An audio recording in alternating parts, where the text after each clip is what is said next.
Okay, good evening everyone. I never met some of you. My name is Yasuko, owner of this center, and I'm being dedicated to course for 20-something years. And several years ago, I flew to St. Louis in Missouri in order to attend the Robert talk. And it was an unforgettable weekend. So and now I'm telling you, we have the precise evening. So he came to New York for the first time in 20 years. And he came to New York airport a few hours ago from England. And tomorrow, Jon and Robert and I go to Boston Course in Miracles conference. And he just flew to New York and come here and talk for us. And because they are old good friends. And he arrived at the New York airport. Since then until now, they are just talking about Course in Miracles, so passionate. So thank you, Robert, for coming. But first, Jon, talk. Yeah, thank you. Thank you, Jon.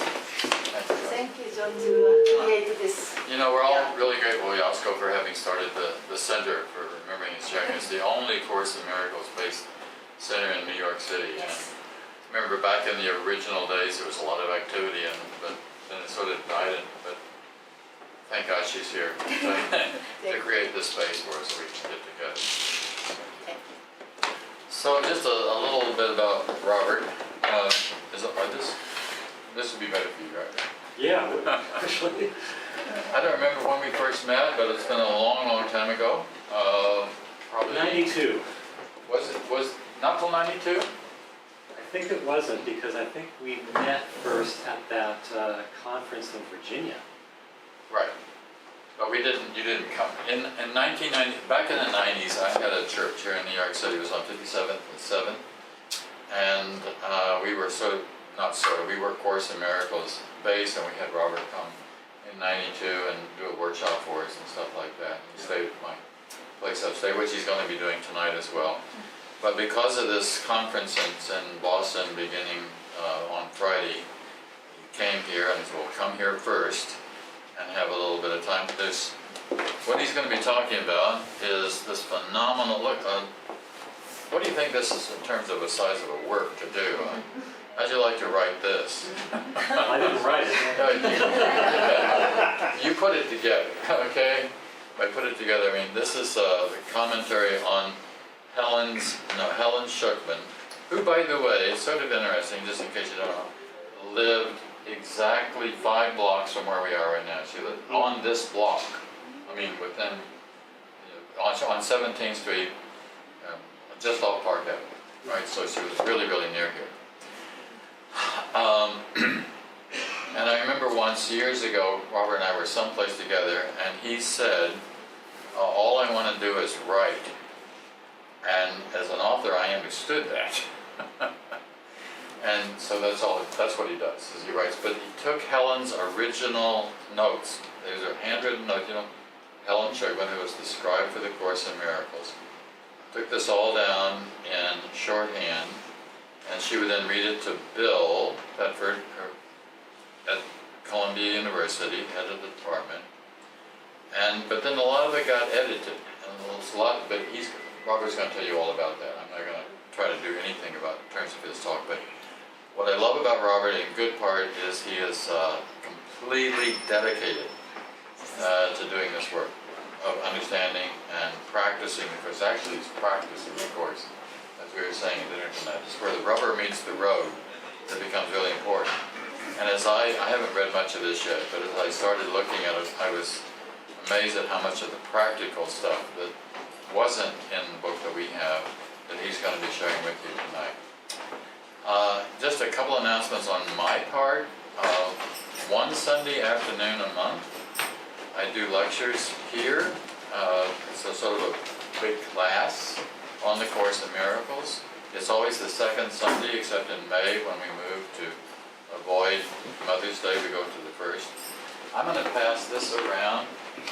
If you'd like to be on, if you'd like to know about those classes, leave me information. Even if you're already on the list, just put your name.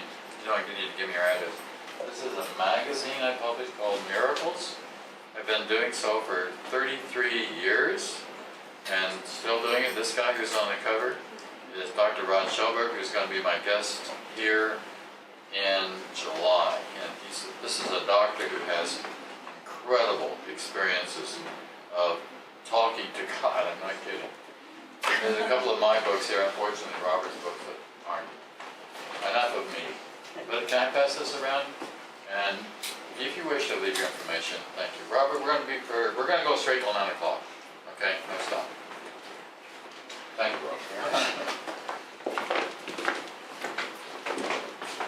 Well, it's a great privilege to be here. I'm very honored to be invited to speak here. I have not been to the Center for Remembrance and Sharing. Is that correct? Yes. Yeah, before. So thank you so much for inviting me. How many of you would consider yourselves students of the Course in Miracles? Okay. How many are really quite new to the Course? Okay, not just a few of you. So most of you know the story of how the Course in Miracles came to be, I assume. Okay, so what I want to do is talk about a little bit about how and why we made this new edition of Course in Miracles, and it's not my words, of course. And talk about, after that, some of the new information that's not actually new, but has not been in A Course in Miracles until now. And we have time for questions afterwards. And we can talk about, you can ask questions about things I've talked about or anything related to A Course in Miracles. Okay. For me, what sets the Course apart is it just seems to me to be an unmatched source of wisdom. I've never encountered wisdom like I find in A Course in Miracles. It's like nothing else. It's original. There are things that you can read, I think, on any page that I'm not sure you can read anywhere else. And yet it feels like it rings true at the same time. And so I think that more than anything else, I expect that it's the quality of the Course's wisdom that has been the reason behind its ongoing popularity. At the same time, if you're a Course in Miracles student, you know that trying to understand that wisdom, what's it exactly saying, can be extremely difficult. And there are many different views of the Course out there. It seems to me that there's many different views of the Course as there are people who own the book. So understanding what it's actually teaching can be a great challenge, and understanding how to apply those teachings can be a tremendous challenge. There are such different pictures. We were talking over dinner about what's the role of behavior in A Course in Miracles. There are very different attitudes towards behavior out there in Course circles. That's a basic issue in life. I mean, behavior is a huge part of life. And yet Course in Miracles students are all over the map on the topic of what does the Course say about behavior. And so what happened for me is that as I became aware that the Course wasn't, that what Helen Schucman had received originally was not just what we had in the blue book, that there was more. As I became aware of that and started to read that more, it kind of came out in different bits over a number of years.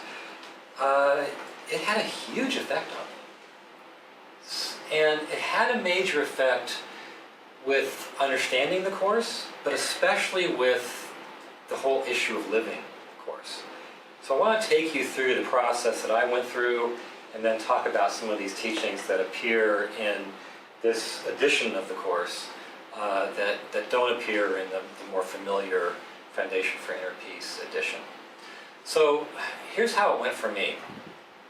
I got involved in the Course in Miracles in the 1980s, and at that time, I think we all thought that that was it. What was in the book was what she received. We'd hear like, well, she heard a few things about Freud and Jung, and I assumed it was like a couple sentences. And so what happened then was that Ken Wapnick, who was very close with Helen Schucman, he came out with a biography of her and a story of her scribing of A Course in Miracles in the early 90s. And in this book was tons of teaching that didn't make it into A Course in Miracles. And I found it mesmerizing. It really affected me. I read and highlighted and wrote in that book until it fell apart. I had to get it recovered. And then what happened 10 years later is earlier versions of the Course itself began to escape onto the internet. First was what they called the Hugh Lane Casey version, now published, well, at least the text of it is published as the original edition. And that was the version that was right before the final version. And then after that came the urtext, that kind of got let loose on the internet. And that was Bill's original typescript that he typed up as Helen dictated to him. And then over time, I don't know how readily available they are on the internet, but over time the original handwritten notes started to kind of escape. You can get them on a CD in the back of one of the publications of the urtext. So it became clear that there had been a whole process of dictation and of editing. First, the dictation itself, Helen took down in her shorthand notebooks. It's mostly just in longhand, but there are a number of shorthand symbols that she used, about 70 shorthand symbols. And then she would dictate from that to Bill to type up into what became the urtext. But as she did that, she would sometimes leave certain things out and sometimes change the wording a little bit. And then the urtext, she edited and retyped. She retyped, editing as she went to produce what Ken Wapnick called the second draft, which we still haven't seen. It's not public. Okay? And then she and Bill Thetford took the second draft and edited that to become the Hugh Lane Casey version. And then she and Ken Wapnick edited that to become the familiar Blue Book. And throughout those editing processes, more and more material, mainly in the early text chapters, got left out or changed. Okay? And that ends up being very important because the foundations for A Course in Miracles were being laid in those early chapters. And it wasn't just the very abstract teaching that we course students are familiar with in the early chapters. I mean, the early chapters are tough to get through. They're so cryptic and abstract. Turns out they were originally full of all kinds of specific and concrete references to Helen and Bill's lives, to situations they were dealing with, to things in the culture, to thinkers like Freud, references to Otto Rank, one of the early Freudians, Neo-Freudians, references to Edgar Cayce, the American psychic, references to all kinds of things, just in the culture. We were talking just a bit ago about references to angels are in the early material. Karma, if you believe that, reincarnation, all kinds of stuff. Gene Dixon, the astrologer. And all these specific references, what they do is they take these abstract teachings and kind of tack them down. They connect them to things we're familiar with. And that's what you do if you're a teacher and you're relating new information. What do? You relate it to the known so that people know what you're talking about. If it's unfamiliar, you have to relate it to the familiar, and then there's clarity. And that's what the author of the course did in those early chapters.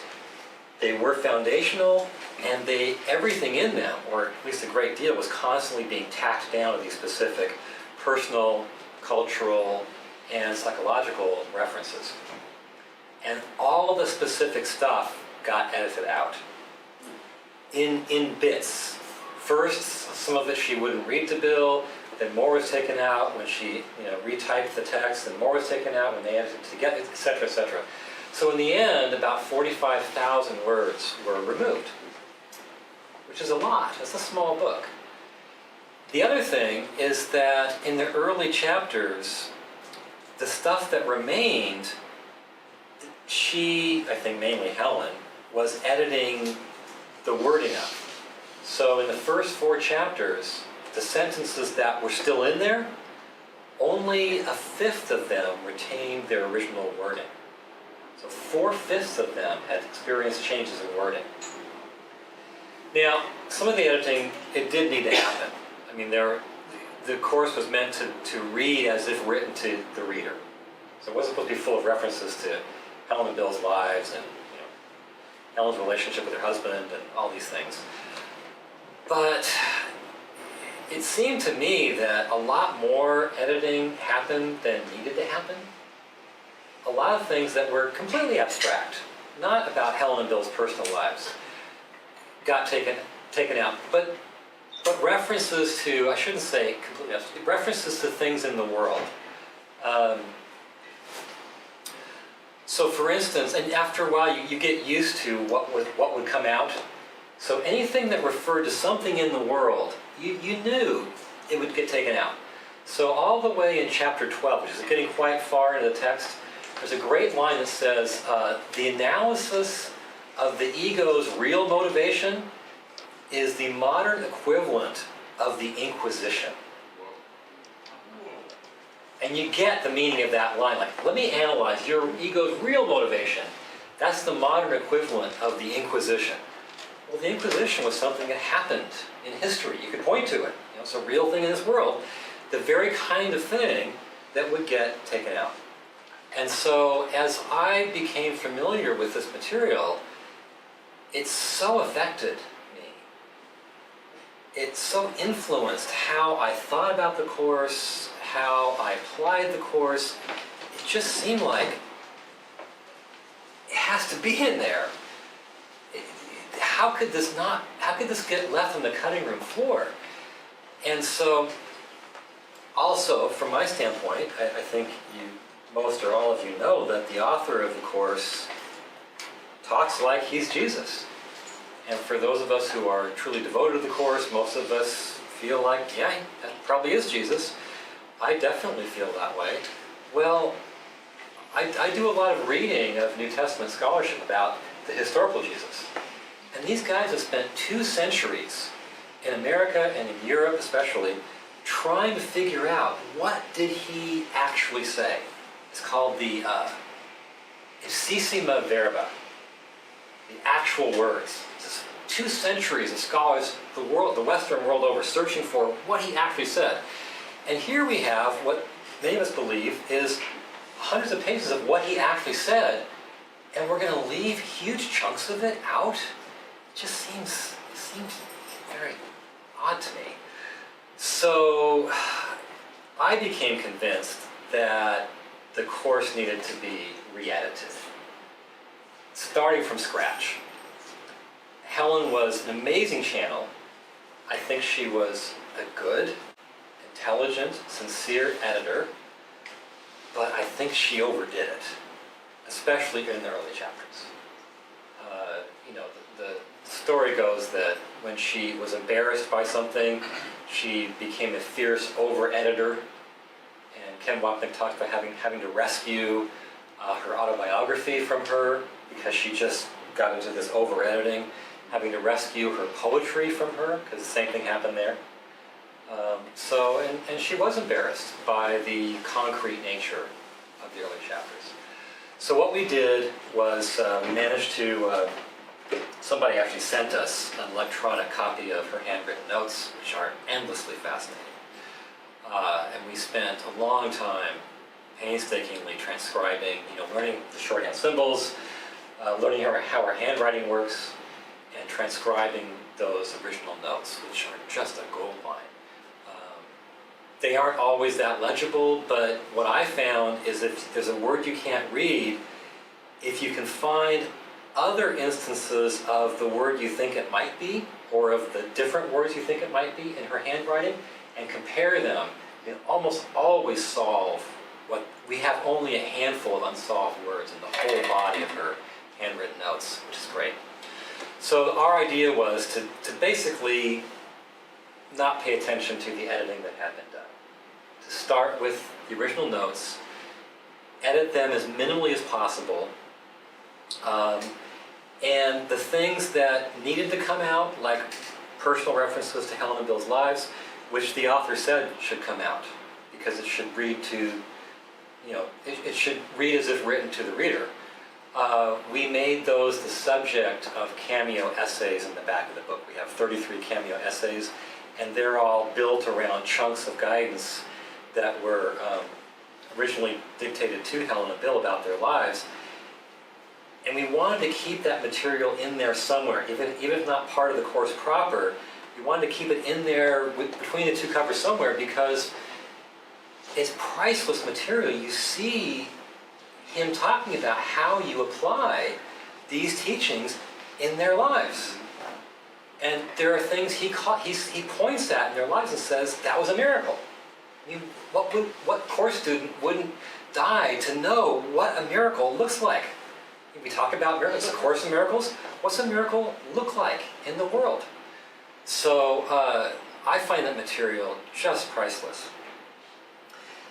One of the things that really comes through in some of this material that was edited out is just a much more concrete sense, like I said earlier, of what it means to apply this, to live it, what it means on a more concrete basis. And so what I wanted to do was take you through a number of instances where that happens. And these are either in the course itself in our new edition, or they're in those cameo essays in the back. But I just find them so helpful. I've returned to them again and again and again, and still do over the years, just because of how much clarity they bring. So the first one, which comes right as Helen was taking down the very first miracle principles. So apparently she had some kind of breakthrough one evening, but it was the next morning, contrary to her own telling of the story, that she first started writing down the principles that were the first miracle principles. And while she's doing that, she's reacting to this whole new thing happening. It's like, oh my God, I'm talking to this voice. He says, Jesus. She didn't say that, but you see all these reactions, and she's writing them down on the page. And then you get to see how he, the author, responds to that. And as I delved into that exchange between them, I realized that what we were seeing is something that is relevant to every student of the course. So let me just go ahead and read the exchange, and then I'll say some things about it. So I'll say Jesus, that's who I believe the author was. He says, you are breaking communication by thinking it's cute. This is not wrong, but it diverts your attention. And then Helen says, that's true. And then he says, of course it's true. And I'm really glad you get the idea. I am not angry, and he emphasizes not angry when this kind of thing happens. But the lesson deteriorates under lack of focus. Then he says, please read these 3 points. So she had written down 3 miracle principles by then. Okay? Please read these 3 points with corollaries as often as you can today, because there may be a quiz this evening. This is merely to introduce structure if it is needed. It is not to frighten you. And then she says, well, would you regard this as a kind of miracle, maybe? Meaning this communication between them. And then he says, you better reread them now. There is nothing special or surprising about this at all. And then he says, no, don't think of how Bill will find this fascinating either. I told you to reread them, and you did not. And she says, I am now. And then his tone switches a bit. He says, do not feel guilty about the fact that you are doubting this. So she's getting these teachings, and while she's taking them down, she's doubting them, which is understandable. He says, just reread them, and their truth will come to you. I love you. And I am not afraid or embarrassed or doubtful. He had talked a bit about her embarrassment as well. My strength will support you. So don't worry and leave the rest to me. Do not run to Bill to tell him. There will be time, but don't disrupt things. I'll arrange the schedule. You have a lot to do today. Get dressed or you will be late for work. What I realized was that there was this dynamic going on there. She keeps pulling away, like, could this be a miracle? Or, I gotta tell Bill, this is so fascinating. And he keeps trying to pull her back to his teaching. Not all of them were in here, I think maybe only 4, but there were 5 times where he's told her to reread those first 3 principles. 5 times. So she keeps shooting off these different reactions, and he keeps very patiently saying, reread the teachings I'm giving you. And he's very patient about it. He wants to make sure that she's not feeling guilty, but he also wants to give her a structure. He says, reread them today because there may be a quiz this evening. He's totally focused on getting her to pay attention to the teachings. And I'm thinking, how many times have I sat with the Course with a somewhat similar thing going on in me as with Helen, where your mind's shooting off in all these directions, you're glazing over, you reach the end of a section, you think, what did I just read?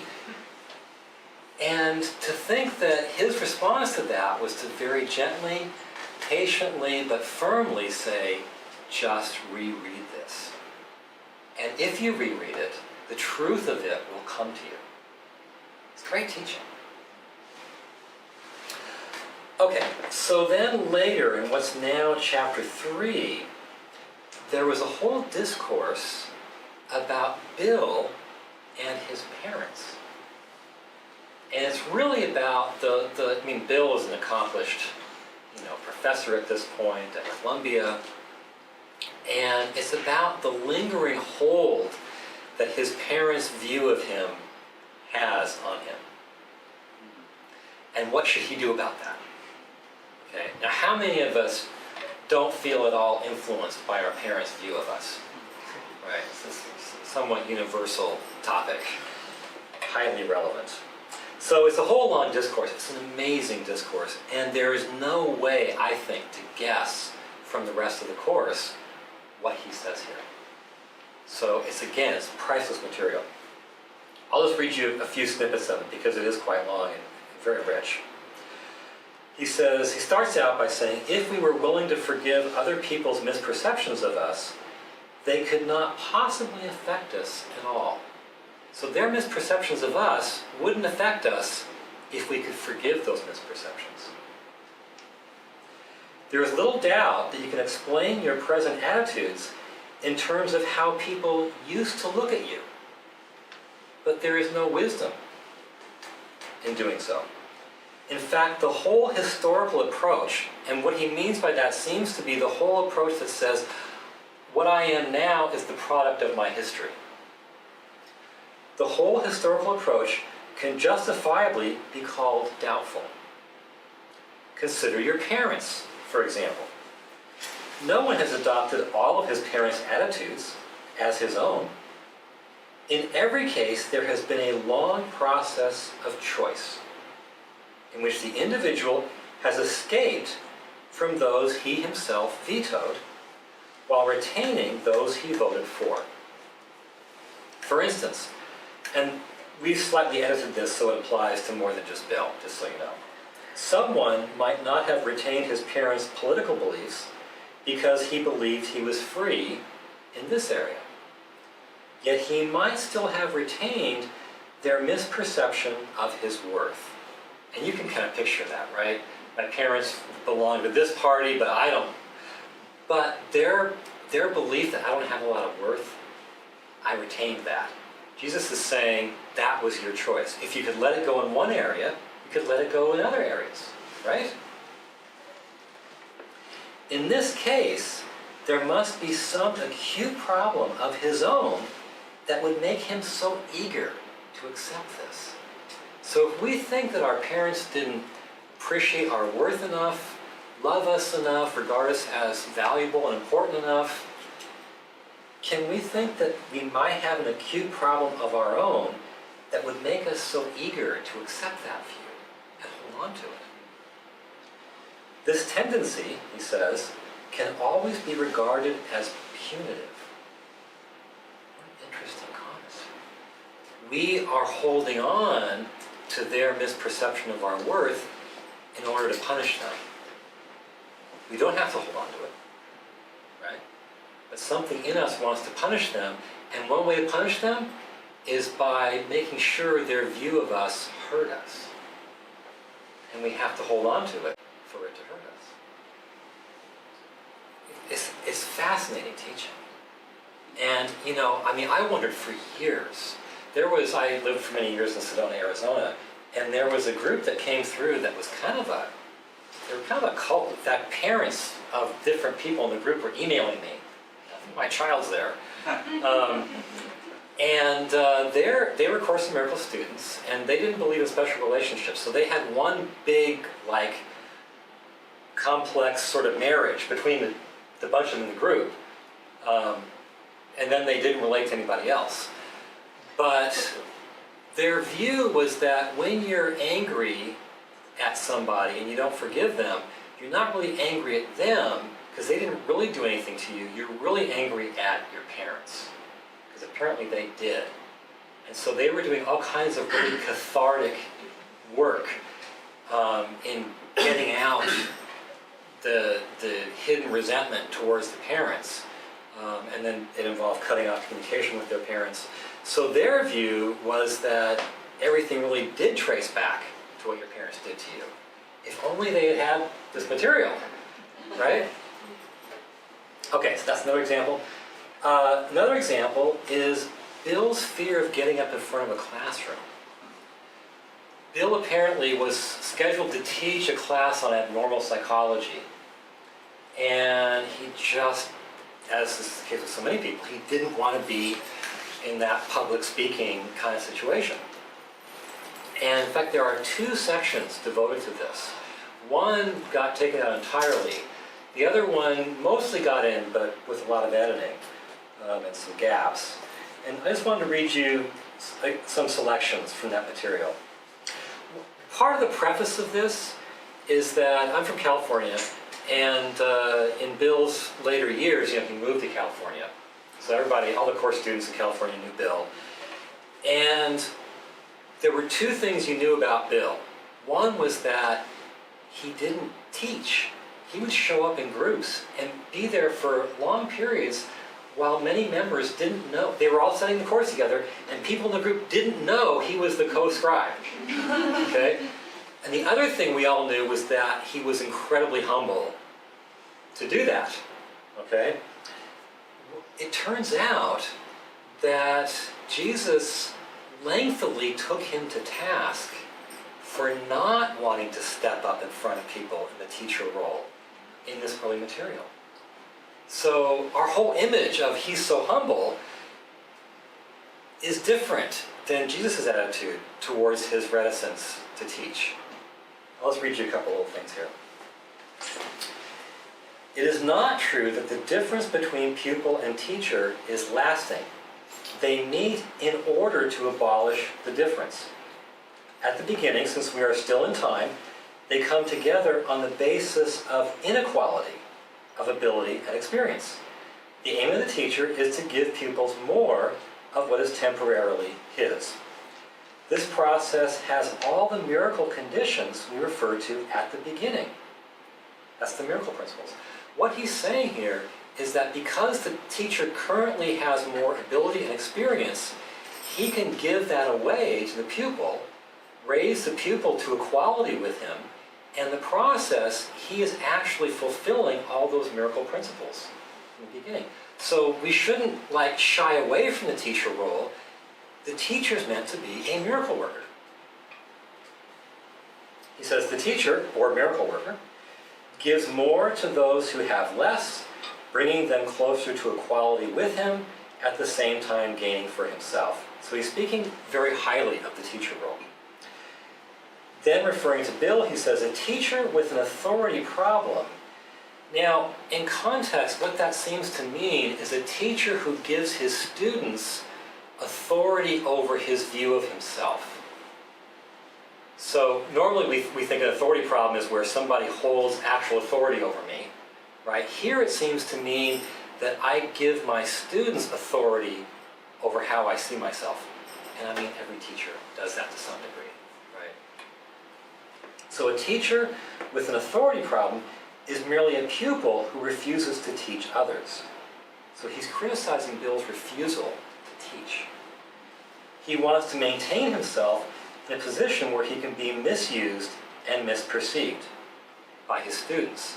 Now notice that Bill is doing the same thing with his students as he was with his parents, wanting to maintain himself in a position where he can be misused and misperceived. This makes him makes him resentful of teaching because of what he insists it has done to him.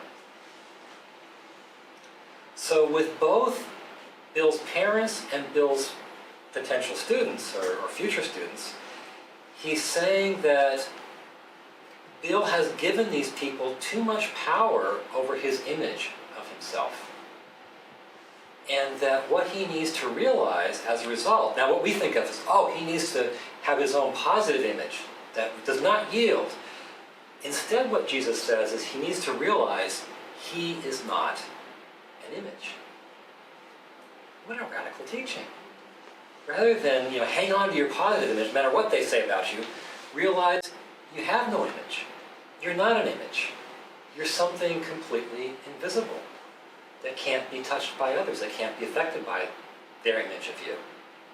Anyway, there's a lot of teaching around that, which I won't go into tonight, but it is extremely important material, especially because Jesus is openly saying that the role of teacher is a holy role. He talks about that being the role he himself was in on earth. So rather than thinking, well, the people who have no ego are the ones who say, I won't be a teacher, maybe it's the other way around. Maybe if you have no ego, you say, I'll step into that role no matter what they think of me. Okay, there's some other material I want to talk about. This never left Helen's notebooks. It didn't even get typed up by Bill. It's a whole discourse on meditation and working with guidance from the Holy Spirit. Okay? And so the first thing it deals with is Helen's fear reaction while she's meditating. So she and Bill are meditating at this point. In fact, her first inner visions that came before the course happened while she was meditating. So it says, to Helen's question about her reactions to meditation, and also Bill's question, which is about guidance. So, Helen and meditation. The reason for the fear reaction is quite apparent. You have not yet been able to suspend judgment and have merely succeeded in weakening your control over it. So I want to pause here. So in meditation, you're supposed to be letting go of your thoughts, which I would assume would include letting go of your judgmental thoughts. So she hadn't managed to let them go for her meditation. She had managed to lose control over them. So now she's having out of control judgments bouncing through her head while she's meditating. Okay? Since you have an unfortunate tendency to be self-punishing, you believe that control of judgment is a self-preserving function. So normally, she's thinking, I have to control these crazy judgments in my head so I don't feel so guilty about my judgmental thoughts. But then she meditates and she tries to back away from them, and she only succeeds in losing control over them, and now they're out of control in her head. So of course she'll punish herself for that. Weakening this defense deliberately, and therefore require it as a necessary defense of yourself. Control of punishment is a necessary defense of yourself. Weakening this defense deliberately is thus perceived as dangerous vulnerability, which frightens you. You can kind of get why she'd be frightened. You have these, she feels judgmental, these judgmental thoughts she has less control over now, they're bouncing around in her head, and now she feels self-punishing. Bill was right that you should ask before attempting it, meditation. Again, it would be very unwise to try it before we can do it together, as I told you last night. I assure you I will be vigilant in identifying the right time, and as I told you very clearly, next time we will do it together. I did not tell you when that will be, because I do not know. You will tell me that, but may not recognize that you have done so. That is why you need me to relay your own message back to you. When we are both ready, meditation, cannot be fearful. Basically, he's saying that if you're afraid of what your thoughts will do when you meditate, sit down with me, hold my hand, we'll meditate together, and you can imagine how that would calm the fear that she might have for meditating again. But he says, do it when you're ready, and I'll tell you when you're ready. You'll have told me, but you don't realize you'll have told me, and it's very interesting advice. It's also part of an overall focus that you have in the early chapters on meditation. And course students regularly wonder, is it okay to meditate while we're a Course in Miracles student? How do we do that? And it turns out that was a whole topic in the early part of the text. Okay, this same discourse has a fascinating discussion about Bill in relation to guidance. And it's long, I won't go into all of it, I'll just read you some of it here. What had happened is Helen had asked for guidance about how to get home from work that day. There was apparently some kind of traffic issue or something, I'm not sure what it was. She had received guidance, but Bill had assumed it couldn't be real guidance because he knew what she should do, and the guidance didn't agree with what he knew was right. So obviously she didn't get the real stuff. Okay? So here's what Jesus says. If you ask me for guidance, you have signified your willingness to give over your own control, at least to some extent. Your frequent failure to ask at all indicates that at such times you are not willing to go even that far. But when you at least ask, you are acting on cooperative thought, even though it may not lack ambivalence. You are therefore entitled to a specific answer. But unless you follow it without judging it, you will become defensive about the next steps which you will take. Now just note the follow it without judging it part. As you very correctly stated, but Bill could not listen at the time, you were merely reporting a message for which you had asked, and were not judging the outcome. Bill was. If you can continue not to evaluate my messages and merely follow them, they will lead to good for everyone. So this is the same area of difficulty which is causing both of you trouble with meditation. Practicing this is essential. So let me just try to sketch the whole picture here. She, at this time and perhaps other times, she's hearing guidance, and then Bill is saying, you know what? In my judgment, that guidance can't be right. I already know what's right, and this isn't saying the same thing.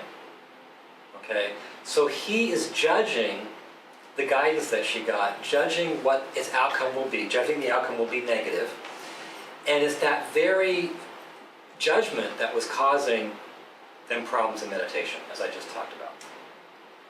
And so what he says later in this same guidance is that Bill needs to realize that he needs to leave the alternatives up to Jesus.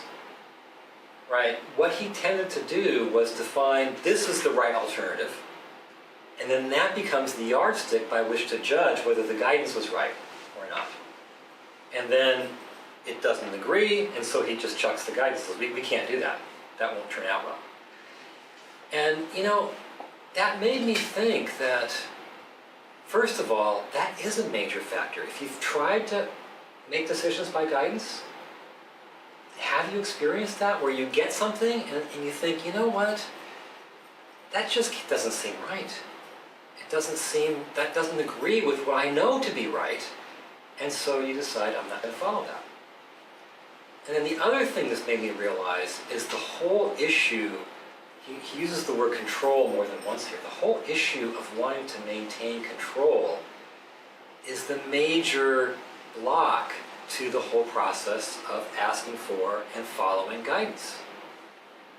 Again, if you try to make decisions by guidance, there's often this issue of, you know what, I know I should ask what to do, but I don't really want to ask because I'm not sure I'll like what I hear. Right? You want to maintain control. So oftentimes we don't ask because we want to still be in control, and then sometimes when we do ask and we get something we don't like, the same thing's there. We want to stay in control, and so we say, I can't follow that. I probably was mishearing, right? And, I've been trying to frequently ask with, rising and falling success for many, many years. And I had never realized that control was at the center of that whole situation. That was the central block. As I look back, I realized, yeah, of course that was the central block, but it took this material to point it out after 30 years of trying to ask for guidance and relying upon the process to a large degree. The problem is I would get things like one day I got, out of the blue, clean the garage. I hate cleaning the garage. And so you're afraid you're going to get something like clean the garage. You want to stay in control. And that's what this material points out so well. Okay, finally, what it looks like to give a miracle. There are at least 14 instances where Jesus calls something from Helen and Bill's lives a miracle. Oftentimes, kind of by implication, talks about it as an application of one of the miracle principles. So if something they did applies one of the miracle principles, he's obviously saying it was a miracle. But there are times where he openly comes out and says, that was a miracle. So what do they look like? So I want to read you one instance, and then I'll refer to a few more. Okay, so the situation is this. Well, I'll just get into it. So one of the miracle principles is, miracles are part of an interlocking chain of forgiveness, which, when completed, is the atonement. This process works all the time and in all dimensions of time, meaning past, present, future. So that's in everyone's Course in Miracles. It's like Principle 25. Then he says, a very good example of how this is accomplished. Well, my goodness, wouldn't we like a very good example of how this is accomplished, right? Is the time you rewrote the entire report for Esther for the SOD. Now, the SOD is the Shield Institute for Retarded Children that Helen had a real love for. And the situation, apparently, you can kind of gather the situation from reading all the guidance. There was a grant proposal that Helen's friend Esther had to write to obtain funds for the Shield. Okay, so from the National Institutes of Health. So she's writing this proposal to get funds to serve these children, and all of that was something Helen was invested in. And apparently she wrote a shoddy report. So Helen was concerned that the funding would not be obtained. So at this point, if you're a good Course in Miracles student, you're thinking, well, what should Helen have done? And what she did was she stepped in and rewrote the whole report in Esther's name and wrote a better report. And now, as good Course in Miracles students, we're probably thinking, well, what do I make of that? Is she over-invested in the world? Is she meddling? You know, what do we make of that? So let's go ahead and see what Jesus made of it. He says, Esther had heard something you love, the shield, by writing a report you regard as very bad. You atoned for her by writing in her name one that was very good. Now, at this point in the dictation, to say you atoned is a positive, as it is in the rest of the course too. But it has a special meaning here in that it means that to atone means to do something loving in the present that wipes away something unloving from the past, that cancels out something unloving from the past. Okay? So Esther, by writing the bad report, it really meant that she didn't put enough caring into it. There was an unloving quality to what Esther did. And Helen, by writing the report in the present, wiped away or canceled out what Esther had done. Actually, it was not your responsibility professionally to do this, but because you do love the shield, you recognized in this case that you are your brother's keeper.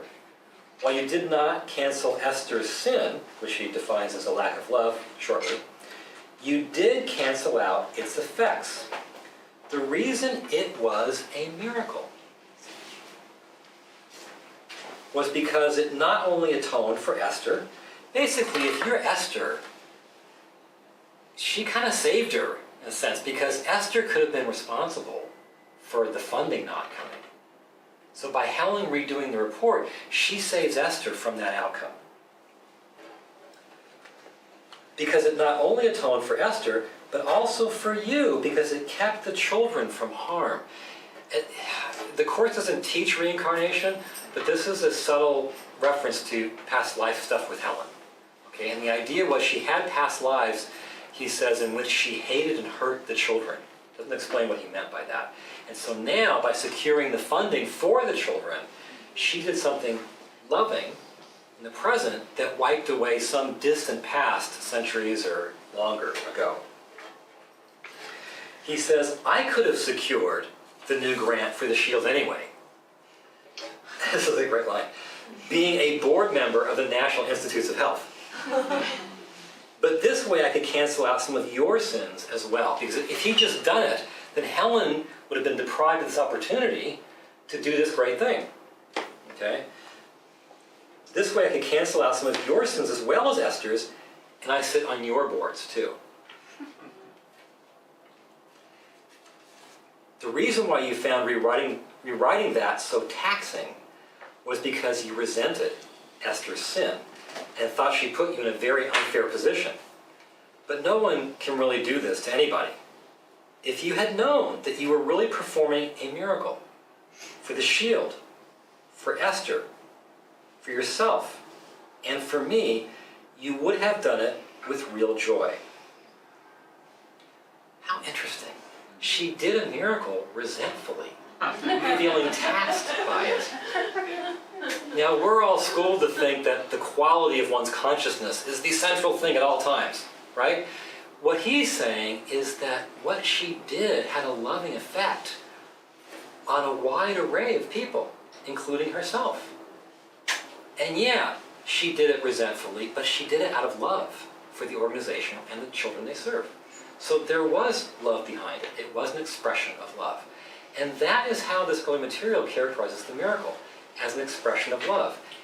The other examples are generally very mundane, everyday things. Really ordinary things. Like Helen decides, after she's been a bit unkind to her husband, she decides, well, based on guidance from Jesus, to go visit his mother, which he loves when she does, rather than spending the evening washing her hair. I don't know how you spend an evening washing your hair. But I don't have any. makes it harder to understand. But he called that a miracle. Okay, that's an ordinary expression of kindness. Another instance was where Bill had a friend named Wally, and Helen despised Wally. And Jesus revisits this topic again and again in the early dictation. and she thought he was a bad influence on Bill. So now another friend of Bill's comes to Helen with talking about his low view of Wally. Now, if you're Helen, what do you want to do at this point? Right? You want to say, you know, I've been thinking the same thing. That Wally. But what Jesus says is that Helen helped Chip get over his misperceptions of Wally. And he says she helped him get over those misperceptions with very creditable integrity. What that means is she stuck to her principles rather than giving in to her ego, right? That's what the integrity comment means. So a friend comes to you, and he's got a view of somebody else that you'd love to just, fuel the fire for. And instead, you help that person get over those misperceptions. That's a miracle. How interesting. Anyway, so those are my examples. And it's just a little snapshot in the fact that I think there is material that Helen took down. She was embarrassed by it because it was personal. It was not, even when it was talking about the Inquisition or about Freud, it's not as lofty as the later course becomes, where it's much more abstract and poetic and doesn't refer to, concrete things in the world. So she had this impulse to remove it, but it turns out there is crucial clarification there for us. I mean, don't we course students want to know what to do about, our parents, right? Don't we want to know how to look at some of these issues that we encounter in life? Don't we want to know what a miracle looks like? So that's why I and my colleagues felt it was just essential to get that material back in there, either, like I say, in the course proper, or if it was personal to Helen and Bill, and the cameos at the end. And so far, the book's been out for 2 years, and we've had just wonderful feedback from people who I think they experienced the reasons that went into the making of the edition. They feel the greater clarity. And one thing we hear a lot is people feel closer to the author. We've heard that countless times. It's all over Amazon reviews. We get emails about it, which is another great benefit that we didn't really see coming. But it's wonderful to hear, and it's certainly what I experienced as well. Okay, so we've got about 25 minutes. Anybody have any questions or comments about what I've talked about or anything related to the course? Yes? Were there things that were different about the lessons as well, or was it more so in the text? Not a whole lot is different about the lessons. There's about 8 or 9 lessons where the lesson title has slightly different wording. There are some issues. Actually, when I got a hold of the text, this was back in like 2001, the very first thing I looked at was review 2 in the workbook, which is lessons 81 to 90, because what I had realized was the way the practice instructions were worded in the familiar FIP edition, it was actually impossible to know if you should do 1 practice period for 15 minutes or 2 practice periods for 15 minutes each. And there was like was there going to be an S at the end of a certain word? And that would, and what I saw there was that it was very clear originally it was 2 practice periods, which makes sense because you've been doing 2 for a while. So that's a very small kind of thing. The wording in the workbook, there's always little differences, but they don't make a big difference in the workbook. Yeah. Yes? Did Bill ever step up to the plate and become a teacher? No, not really. I think he helped with some book projects, if I'm not mistaken. I've always heard that he was part of the writing of Love is Letting Go of Fear by Jerry Jampolsky. I don't know how true that is. But, I mean, I'm not aware at all. Are you, John? Yeah, some he did as time went by with some of the groups out in California. He did speak for Miracle Distribution Center. Right. But not big time. He sort of stayed in the back. Yeah. So did either he or Helen really become invested, like other than just transcribing this? She seemed so doubtful in the beginning. Did she ever think, like, have her aha moment and think, wow? This is I think really Bill remained transformative? very dedicated to the Oh, course and absolutely. living it. Yeah, he was serious. Helen also said, I know it's true. Okay. I think she remained ambivalent, but also there was that deep connection, like John's saying, where she knew. But Bill, he really meant it. One of the things that's affected me is finding his journal, which is in Ken Wapnick's Absence from Felicity. It's in this material that is part of the treasure trove that was uncovered along with the notes. And it recounts in 1966 his efforts to live and apply the course, and I find it quite inspiring. He was serious. I think Bill's the first person that got the course. I mean, it really got it. Completed the course, so to speak. Achieved the atonement. Right? I'm sure of that. Yeah. So I can understand why Helen would edit out things about her specific, her personal life. Yeah. But why did you think she edited out other things that were more general, such as the reference to the Inquisition and other things that perhaps would apply to a wider audience? That's a very good question.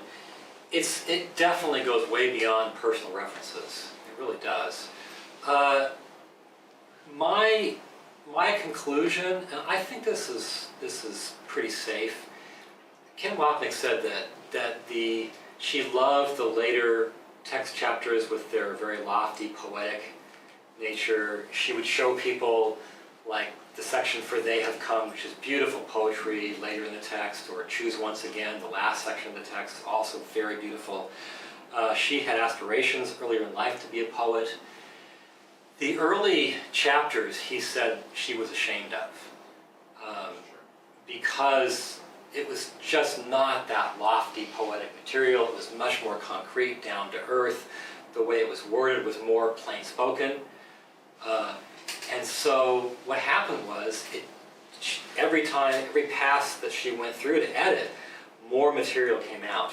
And it's very predictable what kind of material comes out. It is those specific references. And I think she just didn't like it. I think she wanted to make the early text read like the later text. There's almost nothing in the FIP edition about anything.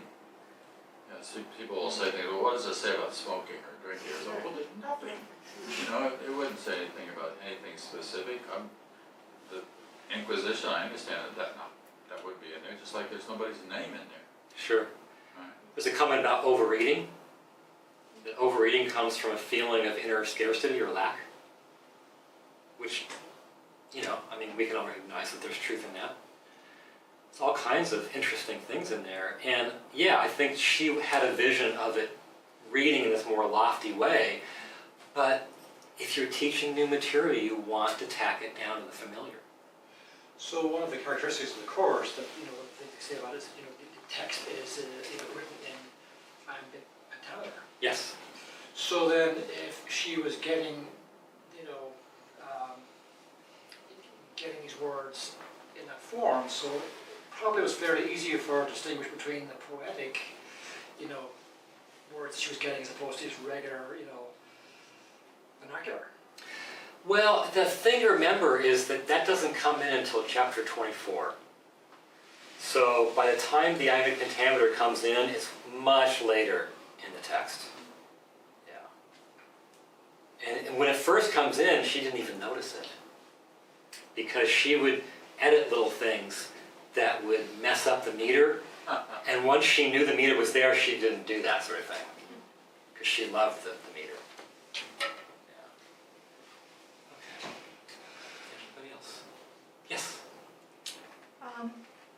When I started the course, I thought, why is this written in Shakespearean language? I loved when it was, you can understand the parts. And when I switched to your book, I felt like, why am I understanding this so much easier, faster? And so I kept comparing it to the old one, thinking, it looks like it's the same, but it doesn't read the same. So did anybody else have that reaction? Yes. Was it easier Well, to understand? yeah, Diane was I just had, mentioning. yeah, I had the same reaction too. And I kept thinking, I mean, I've done the course, the old book, maybe 3 times full, all the way through. And then the new book, when I was telling Robert, when it first came out, I got a copy the first year, but I was so angry. I thought, why do we need another book? Like, this is like, I love my old book. I had it all marked up. I had notes in the margins, and I thought, and I didn't want to look at it. I didn't for like a year. Just kind of tossed it aside. And then, but I was taking online classes with him, and so then I had to, read it because his class was on. And it just blew me away. I mean, it was just, and I had the exact same reaction. I was thinking, why did I find this difficult before? And I couldn't, I'm not exactly sure. I thought, well, maybe because I've read it through a couple of times, the old book a couple of times. There's something about this new book that just makes it a lot clearer. Maybe it's just because you've moved some sections around and it makes more sense, or you've added the really concrete examples. And those concrete examples are so interesting. That whole section on Freud and Jung. Oh, yeah. I know, like, wouldn't you want to know what Jesus thinks of Freud and Jung? It's like, oh So my God, interesting, it's just like so interesting. Yeah, because before when I read, before you start the workbook, you do some reading, I was spacing out. Like, this is like cheap, I can put myself to sleep real fast. I don't understand what they're having trouble falling asleep. Just try reading this. And then I switched to what you were, and I couldn't stop. Yeah. Why am I understanding I all know, this? And why I is know. it so interesting? There's so much information that's useful. Like this is now talking about how do you apply this to life. This is now having references that I could make mental connection. Before it was just Shakespearean, language. So I thought, this is terrific. Now, for me, I thought, wow, now I can really study. That's wonderful to hear. Yeah. That's why we did it. I mean, it's much bigger. It is. And Weighs a lot. Get bigger. Yes, and also after your notes, after the course that you write. Yeah. Now you can, again, there's so much information that you can connect, because now you can understand, okay, this is getting rid of programs. Now I can see the connection. Getting rid of. Programs in our mind. Now I can see what this is doing. This is getting rid of the programs about the parents, about the childhood, these are all programs. Now it's like the connection came. I see what the course is doing, because it's not religious to me. To me, this is a method of getting rid of the programs. I like that. I think it's then it all makes sense, because otherwise, if you think this is not a dogma, that's why it's so important to understand it. Because once, if you think this is a dogma, then it doesn't work. Who wants that? Yeah, thank you. Yes? Can I ask you a question about the programming that you talked about earlier? Yeah. Well, if we're holding on to stuff, what we hold on to that we inherit from our parents is stuff we choose. But then we hold on to stuff to hurt our parents. That's the intention. That's how you explained it before, right? Right. So that's spite, right? He uses that very word. So where does that come from? Why do we spite our parents if in fact it's just like as easy as pie to let go of all this stuff? Then why have we built up so much anger that it's worth hurting our own selves in order to hurt them? It's a good question, and that question comes to my mind too. He doesn't answer it there. The only thing better. it's actually this same teaching comes back in a section called the Picture of Crucifixion in chapter 27. The idea is it's the same idea that whenever you feel hurt, it's because you want to show your brother a picture of him having crucified you. Oh. It's the same idea, just in more kind of stark, graphic terms. What I come back to is the fact that the ego is basically made of attack. Attack is the essence of the ego. It wants to attack it. And that's, to me, the most logical explanation for that, although I would love to have heard him address that directly. Maybe in the way you just spoke, that if the way you heard what you just said in a way could be that you're doing the other person a favor by showing them how what they did hurt you. No. Yeah, the Course's teaching is that it's just a very kind of, brutal way to attack someone. Uh-huh. I often say at the lectures, if you get nothing else out of this, you get nothing else out of it, do not attack. Just get that. And you're going a long way in understanding the whole thing. Chris. I was really struck by the what you said that Jesus told Helen to read it again, and Yeah. you didn't read it, just read it again. And it reminded me or echoed what you said when you relaunched the podcast, the Circle of Atonement podcast with Emily, that when you started Circle of Atonement, you said you imagined there would be a number of teachers, and you might each have your own way, and you would just kind of plow through. And but when Alan arrived and you guys decided to let's just read really closely and make that our foundation, that somehow there was the arguments for potential arguments evaporated, and it seemed to me that listening or reading, giving your full attention to what's coming through somehow is really, really at the center of what he's teaching us to do.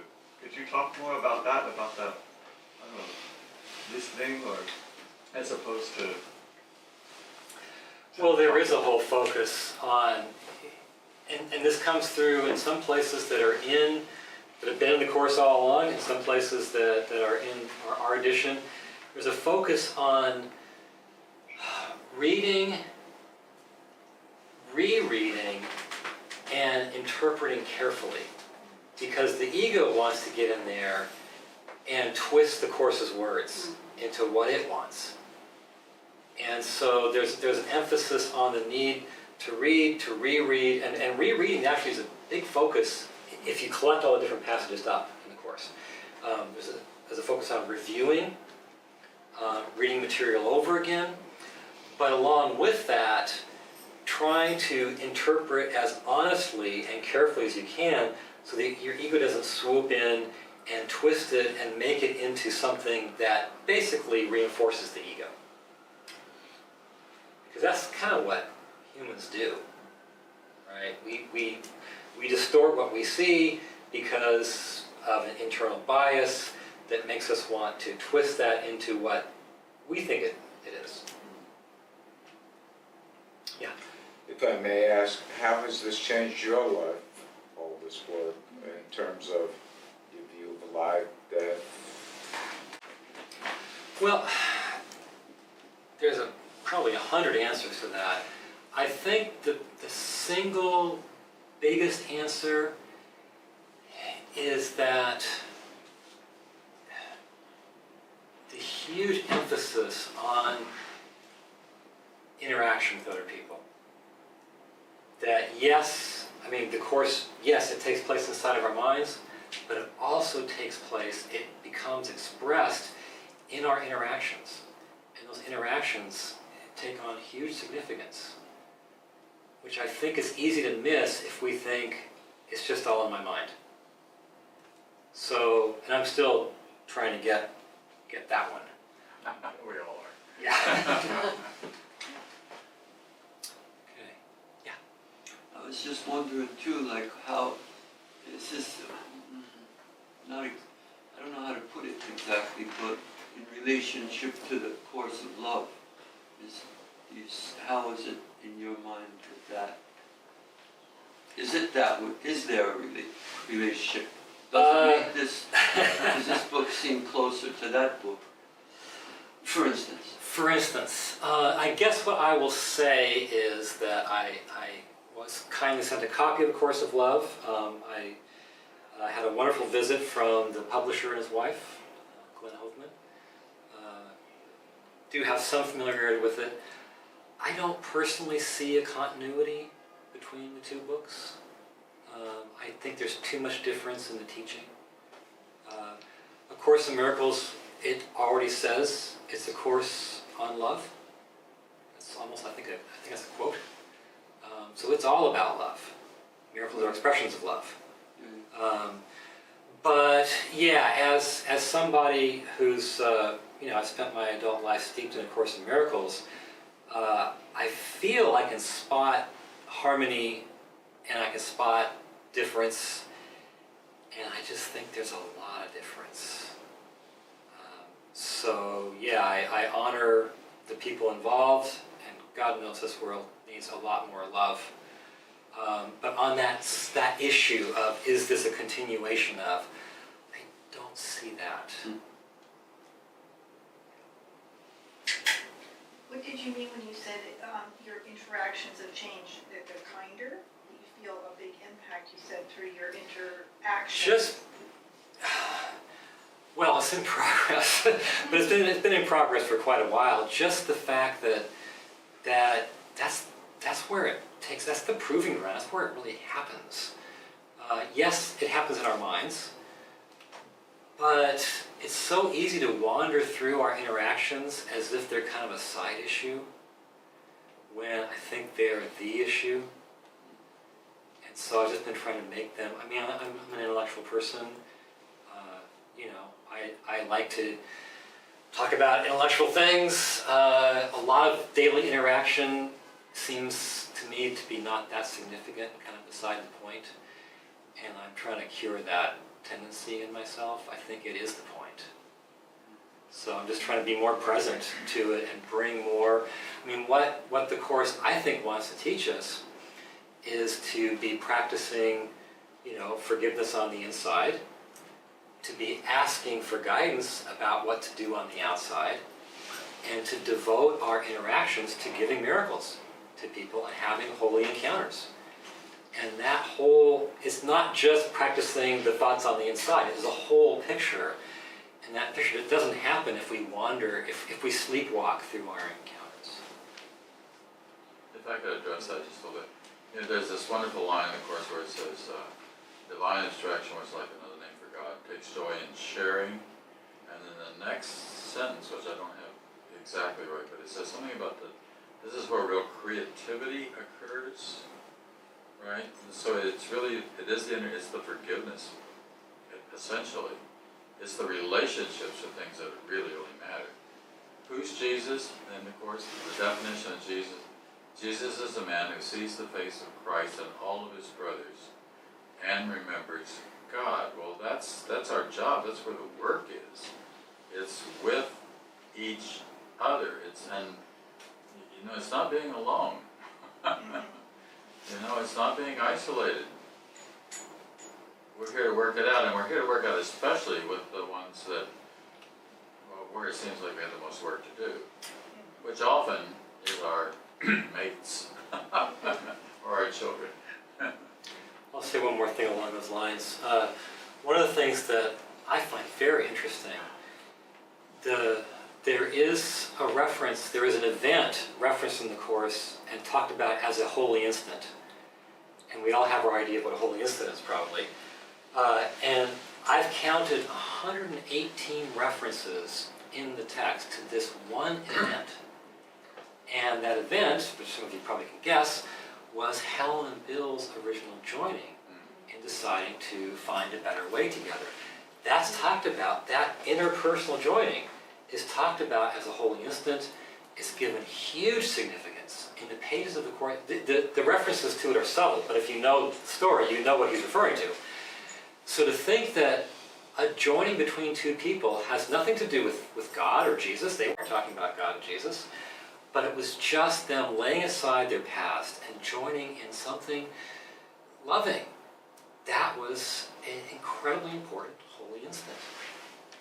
And so our interactions ideally should be what he calls holy encounters or joint holy instants, in which massively spiritually significant things can happen. It's not just on the inside. I thought you said in one of your, you said something about how they weren't successful in that journey. That Well, in the end, they didn't. I do think that most holy relationships don't make it to the ideal, at least in this life.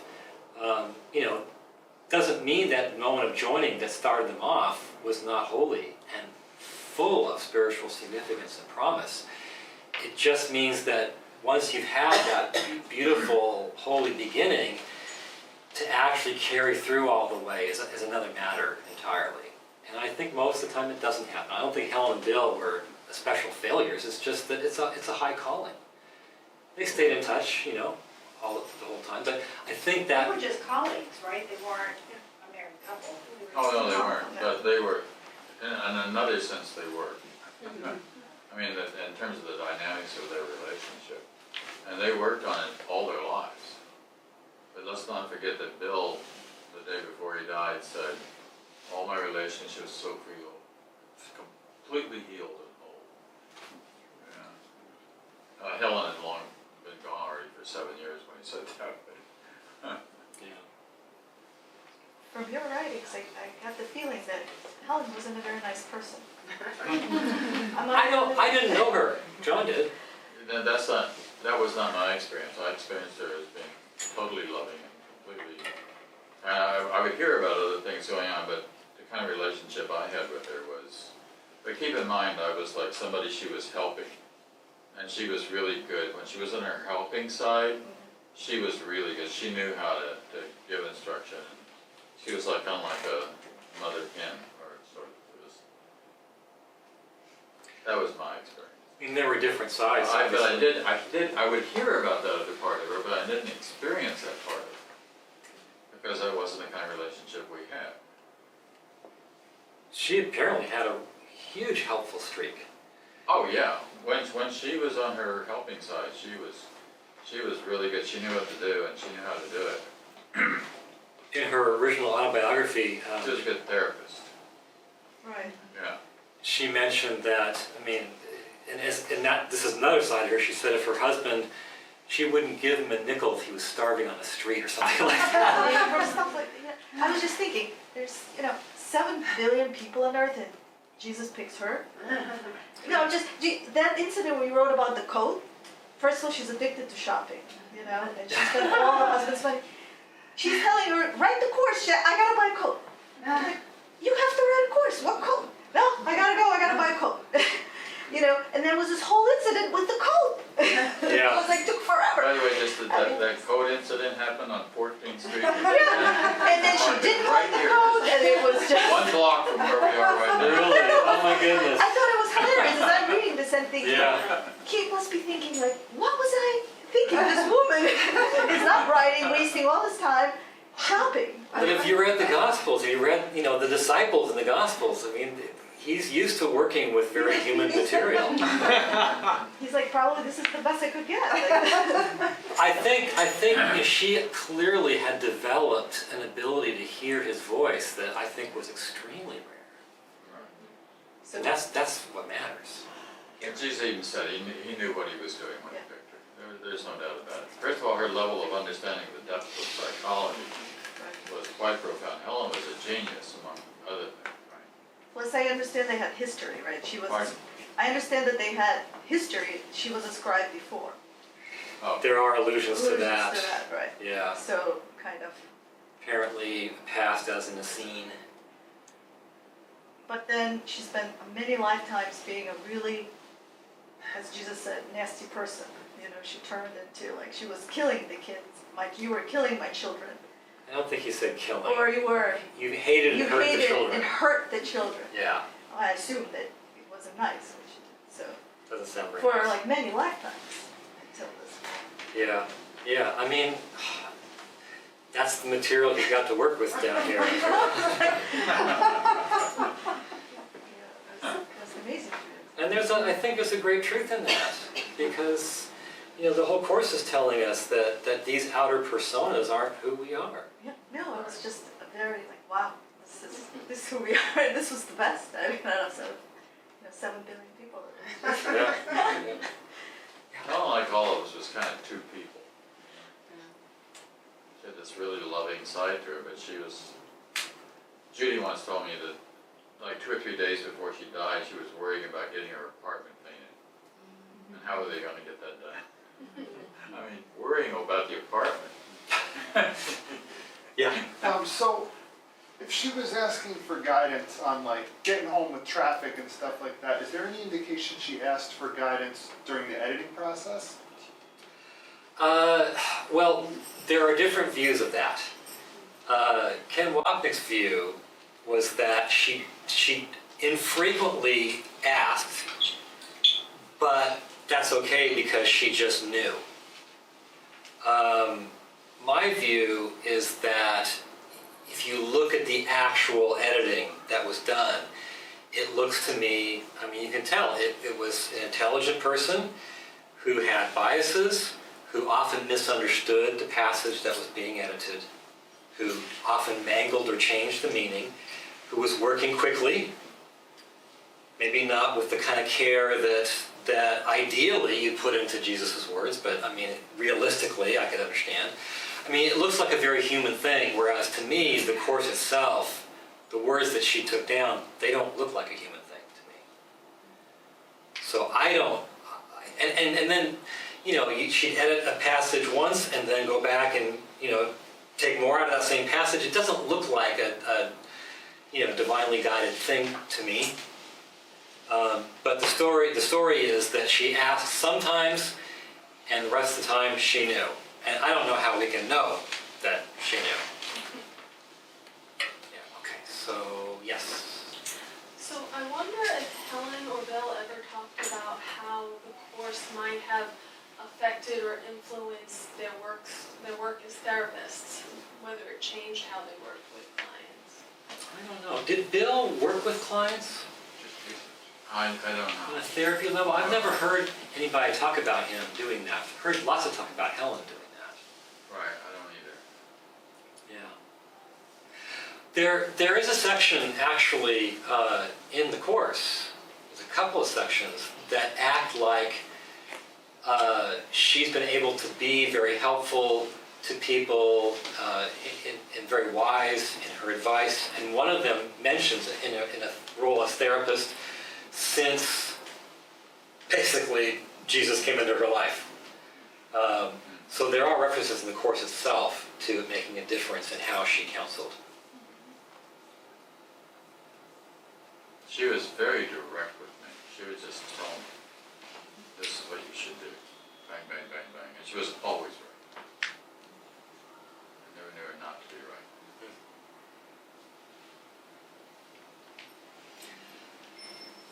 Let's see, we're past 9. Oh, we got time. Unfortunately, we have to go to Boston tomorrow. And we've still got an hour and a half drive before we, tonight.